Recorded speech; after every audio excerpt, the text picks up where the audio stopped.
Hi guys, Wings Butler here. I got the Jarrell base done.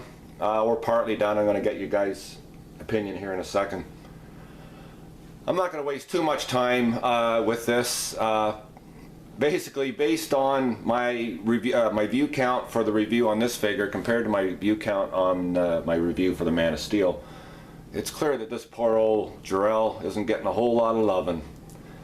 And yeah, I guess maybe I can understand for some, you know, some people out there, they collect certain types of figures and stuff, but I think this figure is a little bit underrated. I mean, as far as a figure with an accurate head sculpt, you're not going to get anything. I mean, as far as the likeness to Russell Crowe, it's as good as any of the great head sculpts that, you know, Hot Toys has done to date.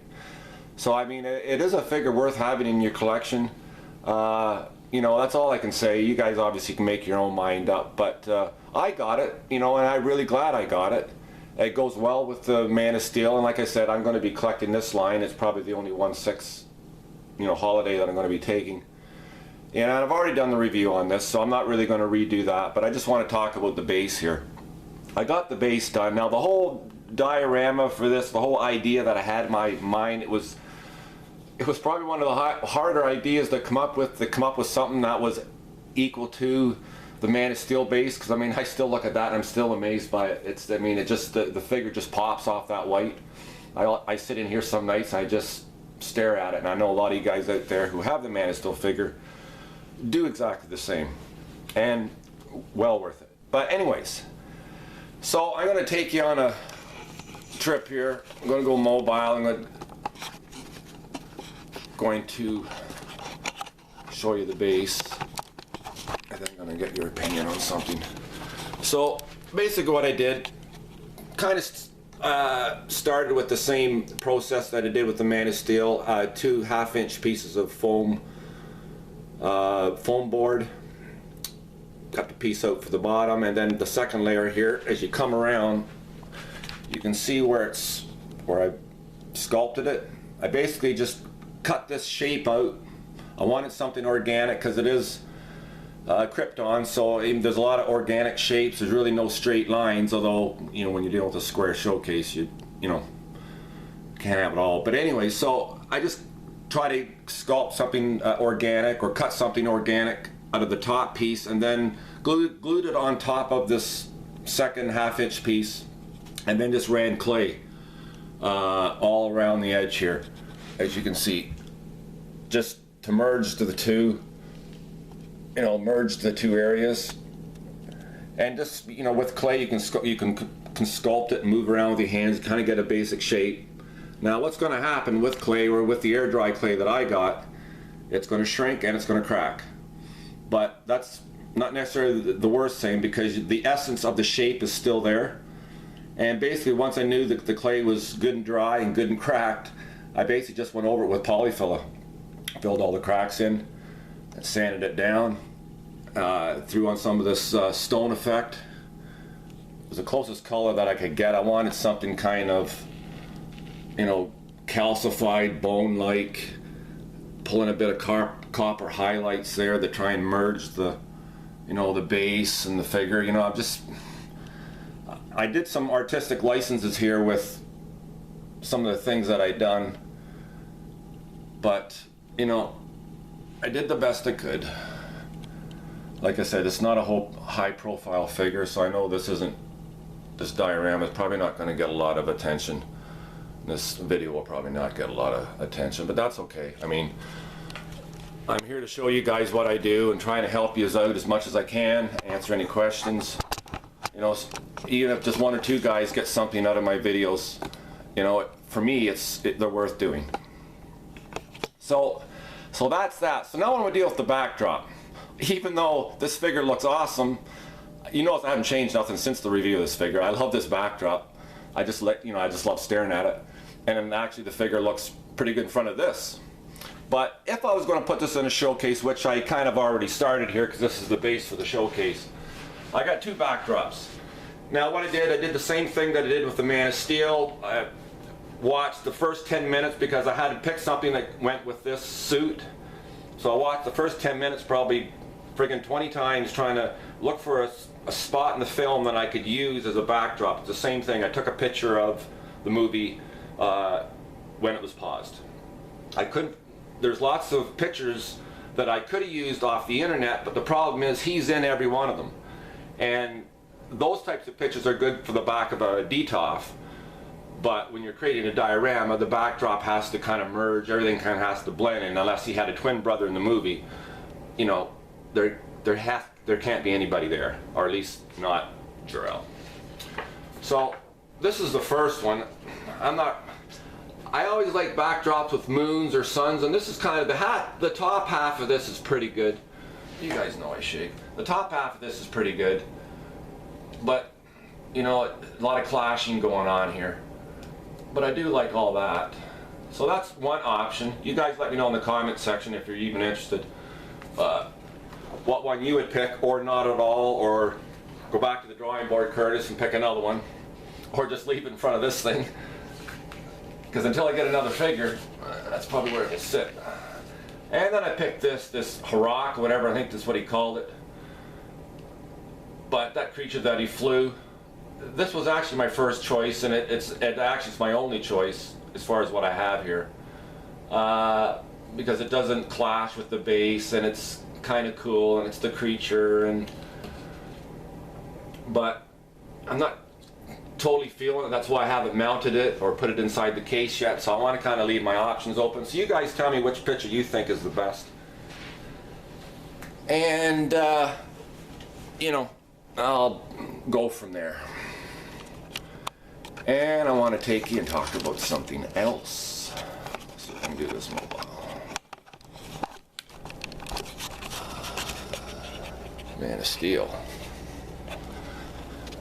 Now, a lot of you guys out there know I have the Tony Mai cape. There's going to be a lot of glare off this case. Nothing I can do about it, guys.